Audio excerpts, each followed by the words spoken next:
नमस्कार दोस्तों, आप देख रहे हैं जी के जॉब एग्जाम यूट्यूब चैनल। तो चलिए शुरू करते हैं आज के इस सेशन को। तो आप इस वीडियो को बिगड़ स्किप किए हुए पूरा जरूर देखिएगा, क्योंकि एक एक प्रश्न आपके एग्जाम के दृष्टिकोण से बहुत ही ज्यादा महत्वपूर्ण है और यहाँ से प्रश्न आपको अपने एग्जाम के पेपर में देखने को जरूर मिलेंगे। तो आप अपने आप को जांच करिएगा कि आज की क्लास के वीडियो में से कितने प्रश्न का आंसर सही कर पाते हैं। तो पहला प्रश्न है, संविधान संशोधन किस अनुच्छेद के अंतर्गत होता है? तो संविधान में संशोधन किस अनुच्छेद के अंतर्गत होता है? तो आप याद रखिएगा, भारतीय संविधान में जो संशोधन होता है, ये भारतीय संविधान के अनुच्छेद 368 के अंतर्गत होता है। प्रबाद अनुच्छेद 61 के अनुसार राष्ट्रपति के खिलाफ महाभियोग का प्रस्ताव लाया जा सकता है जब वह संविधान का उल्लंघन करता हो तब। ये हो गया भारतीय संविधान के अनुच्छेद 61 की बात करें दूसरे पॉइंट का, तो अनुच्छेद 360 राष्ट्रपति को वित्तीय आपातकाल की घोषणा करने का अधिकार देता है। अनुच्छेद 356 की अगर बात करें तो राज्य में राष्ट्रपति शासन लागू करने का अधिकार देता है। ये भी आप याद रखिएगा, यहाँ से प्रश्न एग्जाम में पूछा जा सकता है। बात करें दूसरे प्रश्न का, तो किस वर्ष सांची के स्तूप को यूनेस्को द्वारा विश्व धरोहर स्थल घोषित किया गया था? यानी किस वर्ष? तो वर्ष 1989 में सांची के स्तूप को यूनेस्को द्वारा विश्व धरोहर स्थल घोषित किया गया था। और बात करें इनसे संबंधित अधिक जानकारी की, तो सांची का स्तूप भारत के मध्य प्रदेश राज्य में स्थित है। जो सांची का स्तूप जो है, ये सम्राट अशोक ने बनवाया था, आप याद रखिएगा। यूनेस्को के बारे में अगर बात करें तो इसका मुख्यालय पेरिस फ्रांस में है और इसकी स्थापना 16 नवंबर वर्ष 1945 में की गई थी। ये भी आप याद रखिएगा।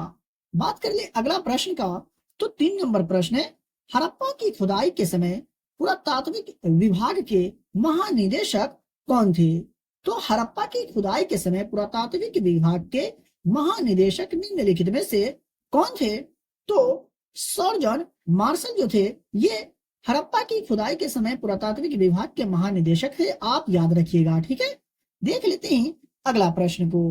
बात करें 4 नंबर प्रश्न का, तो घूमर किस राज्य का लोक नृत्य है? तो घूमर जो ये कौन से राज्य का लोक नृत्य है? तो याद रखेंगे यह राजस्थान का लोक नृत्य है। ठीक है, चलिए देखते हैं दूसरे प्रश्न को। तो बात करें 5 नंबर प्रश्न का, तो अकबर के नवरत्नों में शामिल विद्वान और राजनेता निम्नलिखित में से कौन थे? तो आपको पहचान करना है, तो कौन थे? तो इसमें से अबुल फजल जो है, ये अकबर के नवरत्नों में शामिल विद्वान और राजनेता थे, याद रखिएगा। मेरे प्यारे साथियों, आप यहाँ तक आ गए और अभी तक वीडियो को लाइक नहीं किए तो वीडियो को भी लाइक करके चैनल पर पहली बार आए तो चैनल को सब्सक्राइब करके बेल आइकन को प्रेस कर लीजिएगा। 6 नंबर प्रश्न है, अविश्वास का प्रस्ताव किस सदन में लाया जाता है? तो अविश्वास का प्रस्ताव जो है, ये कौन से सदन में लाया जाता है? तो याद रखिएगा, यह लोकसभा में लाया जाता है अविश्वास का प्रस्ताव। ठीक है, और लोकसभा को निम्न सदन, वहीं राज्यसभा को उच्च सदन कहा जाता है, इसे भी आप याद रखेंगे। देख लेते हैं 7 नंबर प्रश्न को, तो विश्व का सबसे अधिक खदान उत्पादक देश जो है, निम्न में से कौन सा है? तो खदान उत्पादक देश निम्न में से कौन सा? तो यह जो है चीन है। ठीक है, याद रखिएगा। देख लेते हैं दूसरे प्रश्न को, तो नेक्स्ट प्रश्न है, सरिस्का राष्ट्रीय उद्यान कहाँ स्थित है? यानी सरिस्का राष्ट्रीय उद्यान, नेशनल पार्क जो है, ये भारत के कौन से राज्य में स्थित है? तो याद रखिएगा, यह भारत के राजस्थान राज्य में स्थित है। ठीक है, यहाँ पर option number B is the correct answer होगा। देख लेते हैं दूसरे प्रश्न को। 9 नंबर प्रश्न है, भारत में सबसे अधिक कौन सी मिट्टी पाई जाती है? मिट्टी से संबंधित प्रश्न आपको अपने एग्जाम के पेपर में देखने को जरूर मिलेंगे, तो आप याद रखिएगा, भारत में सबसे अधिक कौन सी मिट्टी पाई जाती है? तो जलोढ़ मिट्टी जो है भारत में सबसे अधिक पाई जाती है। ठीक है, याद रखिएगा, ऑप्शन नंबर डी यहाँ पर सही जवाब होगा। बात करें 10 नंबर प्रश्न का, तो उड़ी जल विद्युत परियोजना जो है, ये कौन से राज्य में है? तो उड़ी जल विद्युत परियोजना की अगर बात करें तो यह भारत के जम्मू कश्मीर में स्थित है, याद रखेंगे। ऑप्शन नंबर ए यहाँ पर सही जवाब होगा। देख लेते हैं आज का 11 नंबर प्रश्न को, तो मयूर सिंहासन पर बैठने वाला अंतिम मुगल शासक कौन था? मयूर सिंहासन पर बैठने वाला अंतिम मुगल शासक कौन था? तो मोहम्मद शाह जो है ये मोहम्मद शाह मयूर सिंहासन पर बैठने वाला अंतिम मुगल शासक था। चलिए देखते हैं दूसरे प्रश्न को। तो लाल बहादुर शास्त्री की समाधि को डैश नाम से जाना जाता है, यानी लाल बहादुर शास्त्री जी की समाधि स्थल को किस नाम से जाना जाता है? तो विजय घाट के नाम से जाना जाता है, याद रखिएगा। बात करें अगला प्रश्न का, तो 13 नंबर प्रश्न है, निम्नलिखित में से कौन किसी राज्य की राजधानी नहीं है? निम्न में से कौन जो है किसी भी राज्य की राजधानी नहीं है? तो आप समझ गए होंगे कानपुर जो है ये किसी भी राज्य की राजधानी नहीं है, ठीक है। वही बात करें लखनऊ का, तो ये उत्तर प्रदेश की राजधानी है। दिसपुर की अगर बात करें तो ये असम की राजधानी है। जयपुर की अगर बात करें तो ये राजस्थान की राजधानी है। बढ़ते हैं दूसरे प्रश्न की ओर, देखते हैं आज का 14 नंबर प्रश्न को। फहियान कहाँ का निवासी था? सभी प्रश्न काफी महत्वपूर्ण है। तो फहियान जो है ये चीन का निवासी था, याद रखिएगा, बिल्कुल भी कंफ्यूज नहीं होना है। मैं आपको बताते चलो, अगर आपको किसी भी प्रश्न में डाउट हो, किसी भी प्रश्न के उत्तर में अगर आपको डाउट हो, तो आप कमेंट बॉक्स में कमेंट करके पूछ सकते हैं।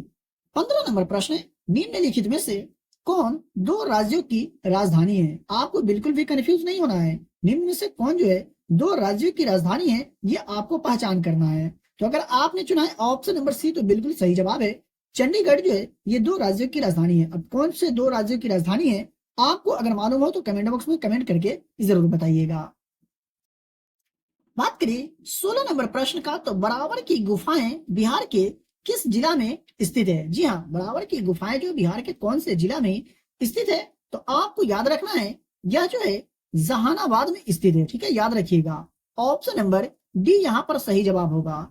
बात करें दूसरे प्रश्न का, तो 17 नंबर प्रश्न है, बिहार केसरी के नाम से किसे जाना जाता है? यह बहुत ही इजी प्रश्न है, मैं आशा करता हूँ कि आपको जरूर याद होगा।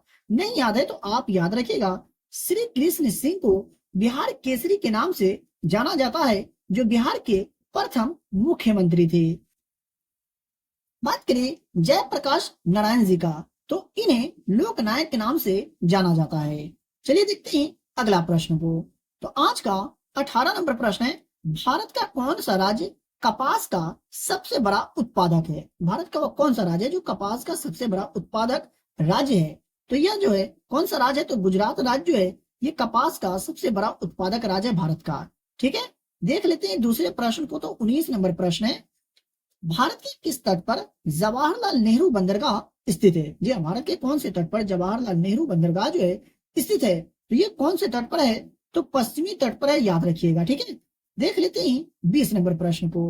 तो आमेर का किला किसने बनवाया था? तो आमेर का किला जो ये किसने बनवाया था? तो राजा मान सिंह ने आमेर का किला बनवाया था। नेक्स्ट प्रश्न है 21 नंबर, निम्न में से कौन सा पदार्थ शरीर में ईंधन का काम करता है? जी निम्न में से कौन सा पदार्थ शरीर में ईंधन का काम करता है दिए गए ऑप्शन में से?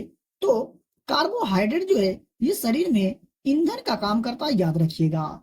बात करें दूसरे प्रश्न का, तो 22 नंबर प्रश्न है, प्रथम पंचवर्षीय योजना का मुख्य बल किस क्षेत्र पर था? जी हाँ, प्रथम पंचवर्षीय योजना का जो मुख्य बल था ये कौन से क्षेत्र पर था? तो कृषि क्षेत्र पर था, याद रखिएगा। प्रथम पंचवर्षीय योजना का कार्यकाल भी एग्जाम में पूछ लिए जाते हैं। तो 1951 से 1956 तक प्रथम पंचवर्षीय योजना का कार्यकाल रहा। और पंचवर्षीय योजना की शुरुआत कब हुई? तो 1951 में, ये भी आप याद रखिएगा। 23 नंबर प्रश्न है, प्रसिद्ध खजुराहो मंदिर जो है ये कौन से राज्य में स्थित है? तो यह भारत के मध्य प्रदेश राज्य में स्थित है खजुराहो मंदिर। बात करें दूसरे प्रश्न का, तो आज का 24 नंबर प्रश्न है, पृथ्वी का एकमात्र प्राकृतिक उपग्रह निम्न में से कौन है? तो आपको याद होगा चंद्रमा जो है यह पृथ्वी का एकमात्र प्राकृतिक उपग्रह है। बात करें 25 नंबर प्रश्न का, तो परवल अम्ल और परवल क्षार के लवणों का पीएच मान कितना होता है? तो याद रखेंगे इसका पीएच मान जो होता है 7 होता है, ठीक है। और बात करें अधिक जानकारी का, तो जिस विलयन का पीएच मान 7 से कम होता है वह अम्लीय होते हैं, और जिसका पीएच मान 7 से ज्यादा होता है वह क्षारीय होते हैं, और जिसका पीएच मान 7 होता है वह जो है उदासीन होते हैं, ये आप याद रखिएगा।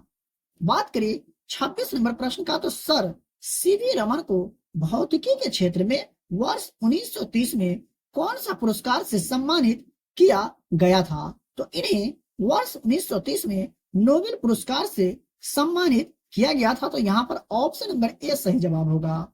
देख लेते हैं दूसरे प्रश्न को। तो बात करें 27 नंबर प्रश्न का। तो भारत आने के लिए सागरीय मार्ग की खोज किसने की थी? तो भारत आने के लिए सागरीय मार्ग की खोज किसने की थी? तो वास्को डिगामा ने भारत आने के लिए सागरीय मार्ग की खोज की। और कब आए? तो 1498 में। ये भी आप याद रखेंगे। बात करिए 28 नंबर प्रश्न का। तो निम्नलिखित में से कौन सी एक सदिश राशि है दिए गए ऑप्शन में से?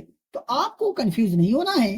कोणीय संवेग जो है दिए ऑप्शन में से एक सदिश राशि है। देख लेते हैं अगला प्रश्न को। आज का 29 नंबर प्रश्न है, प्रकाश का रंग निश्चित किया जाता है उसके डैश द्वारा। तो आपको यहाँ पर सही जवाब हो जाएगा ऑप्शन नंबर बी, तरंग दैर्ध्य द्वारा प्रकाश का रंग निश्चित किया जाता है। देख लेते हैं अगला प्रश्न को। तो 30 नंबर प्रश्न है, निम्नलिखित में से कौन सी एक ग्रीन हाउस गैस है? दिए गए ऑप्शन में से कौन एक ग्रीन हाउस गैस है? तो इसका सही जवाब हो जाएगा option number C, carbon dioxide gas जो है ग्रीन हाउस गैस है। ठीक है, ऑप्शन नंबर सी सही जवाब होगा। और सबसे ज्यादा वायुमंडल में कौन से गैस पाए जाते हैं? तो नाइट्रोजन। ये भी आप याद रखेंगे, एग्जाम में प्रश्न पूछ लिए जाते हैं। बात करें 31 नंबर प्रश्न का। तो आज का 31 नंबर प्रश्न है, लोहे के टुकड़े का भार मिट्टी के तेल की अपेक्षा पानी में डैश होता है। लोहे के टुकड़े का भार जो है मिट्टी के तेल की अपेक्षा पानी में क्या होता है? तो इसका सही जवाब हो जाएगा ऑप्शन नंबर बी, कम होता है। ठीक है, देख लेते हैं दूसरे प्रश्न को। बात करें 32 नंबर प्रश्न का। तो विश्व स्वास्थ्य दिवस कब मनाया जाता है? जी हाँ, विश्व स्वास्थ्य दिवस किस तिथि को मनाया जाता है? तो 7 अप्रैल को विश्व स्वास्थ्य दिवस मनाया जाता है। और 22 अप्रैल को पृथ्वी दिवस मनाया जाता है। ये भी आप याद रखेंगे। और WHO की स्थापना कब हुआ था? तो 7 अप्रैल 1948 में। ये भी आप याद रखेंगे, एग्जाम में प्रश्न पूछ लिए जाते हैं। देख लेते हैं 33 नंबर प्रश्न को। तो पाइराइट अयस्क को जलाने से क्या मिलता है? तो पाइराइट अयस्क को जलाने से निम्नलिखित में से क्या मिलता है? तो सल्फर डाइऑक्साइड गैस मिलता है पाइराइट अयस्क को जलाने से। देख लेते हैं अगला प्रश्न को। तो आज का 34 नंबर प्रश्न है, हाइड्रोजन के कितने समस्थानिक होते हैं? तो आपको कंफ्यूज नहीं होना है। हाइड्रोजन के कितने समस्थानिक होते हैं? तो 3 होते हैं। ठीक है, देख लेते हैं दूसरे प्रश्न को। तो आज का 35 नंबर प्रश्न है, आधुनिक आवर्त सारणी किसी तत्व के निम्नलिखित में से किस गुण पर आधारित है? आधुनिक आवर्त सारणी जो है किसी भी तत्व के निम्नलिखित में से कौन से गुण पर आधारित है? तो यह जो है परमाणु संख्या पर आधारित है। ठीक है, याद रखिएगा। देख लेते हैं 36 नंबर प्रश्न को। तो 36 नंबर प्रश्न है आज का, देवता का पर्यायवाची शब्द निम्न में से कौन नहीं है? देवता का पर्यायवाची शब्द निम्न में से कौन नहीं है, ये आपसे पूछा जा रहा है। तो अगर आपने चुना है ऑप्शन नंबर डी, तो बिल्कुल सही जवाब है। असुर जो है ये देवता का पर्यायवाची शब्द नहीं है। ठीक है, आप एग्जाम में प्रश्न को ध्यान से पढ़ करके जवाब देंगे। ठीक है, बात करें 37 नंबर प्रश्न का। तो अंधे के हाथ बटेर लगना मुहावरे का जो सही अर्थ होगा निम्न में से क्या होगा? तो इसका सही जवाब होगा ऑप्शन नंबर ए, बिना परिश्रम के अच्छी वस्तु हाथ लगना। अंधे के हाथ बटेर लगना मुहावरे का सही अर्थ हो जाएगा। बात कर ले आज का 38 नंबर प्रश्न का। तो किस काल को हिंदी साहित्य का स्वर्ण युग कहा गया है? यानी कौन से काल को हिंदी साहित्य का स्वर्ण युग कहा गया है? तो भक्ति काल को। ठीक है, भक्ति काल को हिंदी साहित्य का स्वर्ण युग कहा गया है। देख ले बात करें 39 नंबर प्रश्न का।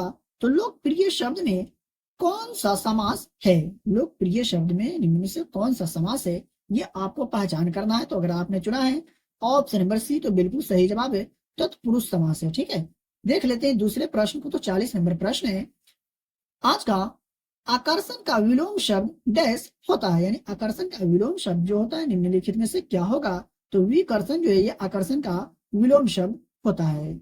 बात करिए नेक्स्ट प्रश्न का। तो आज का 41 नंबर प्रश्न है, कोचरब आश्रम का उद्घाटन कहाँ किया गया? प्रधानमंत्री नरेंद्र मोदी के द्वारा कोचरब आश्रम का उद्घाटन किया गया है कहाँ? तो यह गुजरात में इसका उद्घाटन किया गया है, ये आप याद रखेंगे।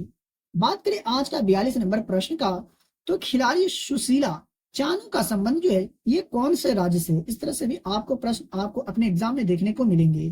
तो इनका संबंध भारत के मध्य प्रदेश राज्य से है और मध्य प्रदेश को सोया प्रदेश के नाम से भी जाना जाता है, ये भी आप याद रखिएगा। मेरे प्यारे साथियों, अभी तक वीडियो को लाइक नहीं किया तो वीडियो को लाइक करें और चैनल पर पहली बार आए तो चैनल को भी सब्सक्राइब करके बेल आइकन को प्रेस करें और इस वीडियो को अपने दोस्तों और रिलेटिव में भी शेयर जरूर करें। डेली क्लास का फ्री में पीडीएफ प्राप्त करने के लिए वीडियो के डिस्क्रिप्शन में दिए गए टेलीग्राम चैनल को ज्वाइन करें। तो चलिए मिलते हैं फिर से एक नए वीडियो में।